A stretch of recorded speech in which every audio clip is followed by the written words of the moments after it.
जयति जयति माँ शारदे, बिनती हो स्वीकार।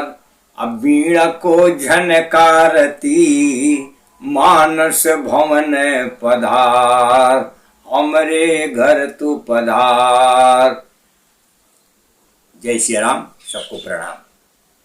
धर्म प्रेमी सज्जनों, आज मैं पंडित पुरुषोत्तम जी पांडे आप लोगों के सामने कुछ वर्ण व्यवस्था से संबंधित बात बताने का प्रयास कर रहा हूं, जो ये है कि वर्ण व्यवस्था जन्मजात होती है या संस्कार के द्वारा होती है।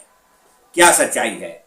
आदमी जिस वर्ण में पैदा होता है वो जन्मजात ही वो वर्ण व्यवस्था होती है कि आगे चलकर संस्कार के माध्यम से वर्ण की व्यवस्था होती है? यही बात आज मैं बताने का प्रयास कर रहा हूं। बंधुओं, ऐसे तो सामान्य तौर पर वर्ण व्यवस्था जन्मजात होती है। देखा जाए तो वर्ण व्यवस्था जो भी विप्र वर्ण, क्षत्रिय वर्ण, शूद्र वर्ण, वैश्य वर्ण जो भी होते हैं वो जन्मजात होता है। लेकिन कुछ विद्वानों का ऐसा मत है कि व्यक्ति जन्म से शूद्र होता है और उसको सब कोई शूद्र ही होता है, आगे चल करके संस्कार से कुछ बदलते हैं लोग। ऐसा कुछ विद्वानों का मत है, सबका नहीं।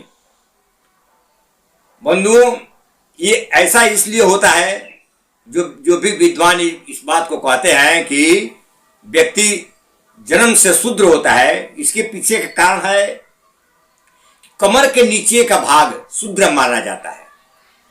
मनुष्य के जो सिर का ऊपर है वो ब्राह्मण माना जाता है, जो भुजा है या छाती का भाग है वो क्षत्रिय माना जाता है, कमर जो है वो वैश्य माना जाता है और नीचे का भाग शूद्र माना जाता है। वही सब विद्वानों के नियम के अनुसार कमर का भाग जो है वो शूद्र होता है। इसलिए चूंकि व्यक्ति का जन्म जो होता है वो कमर के ही भाग से, कमर के नीचे वाला भाग से ही होता है, तो कमर के नीचे के भाग से जन्म होता है तो व्यक्ति शूद्र ही हुआ। इसीलिए कुछ विद्वानों का मत है कि जन्मजात व्यक्ति शूद्र होता है और संस्कार के फल स्वरूप उनमें ब्राह्मण तत्व, क्षत्रिय तत्व या अन्य कोटि के जो भी प्रभाव होते हैं वो आते हैं। ये कुछ विद्वानों का मत है। लेकिन जन्मगत जो विशेषता है इसको भी नकारा नहीं जा सकता है कि जन्मगत जो भी विशेषता है उसको नकार हम नहीं सकते हैं, क्योंकि बहुत पुरानी ऐसा कहावत है कि खून जो होता है अपने खून को अपनी तरफ खींचता है। हम लोग को जो खून होता है तो कहावत यह है कि खून अपने खून को अपने तरफ खींचता है, और इस बात को वैज्ञानिक भी नकार नहीं सकते। वैज्ञानिक भी स्वीकारते हैं कि वीर्य में निहित वंशागत गुण धर्म जो होते हैं वो पुत्र में पाए जाते हैं।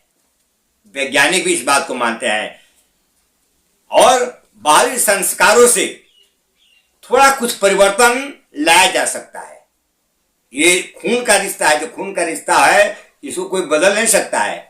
हाँ, बाहरी जो संस्कार है उस संस्कार के माध्यम से थोड़ा सा परिवर्तन लाया जा सकता है, किंतु बालक में उसके माता पिता के जो गुण है वो तो विद्यमान रहेंगे ही।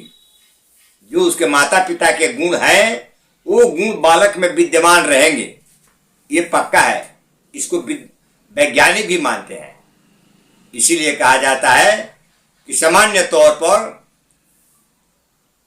वर्ण व्यवस्था जो है वो जन्मजात होता है। लेकिन कुछ विद्वान ऐसे भी मानते हैं कि नहीं भाई, वो जन्मजात नहीं होता है, जन्म से सब लोग शूद्र होते हैं। यही बात आज बता करके मैं अपनी वाणी को विराम देता हूं और अगली वीडियो में आप लोग इससे भी अच्छा बात सुने। जय जय श्री सीताराम।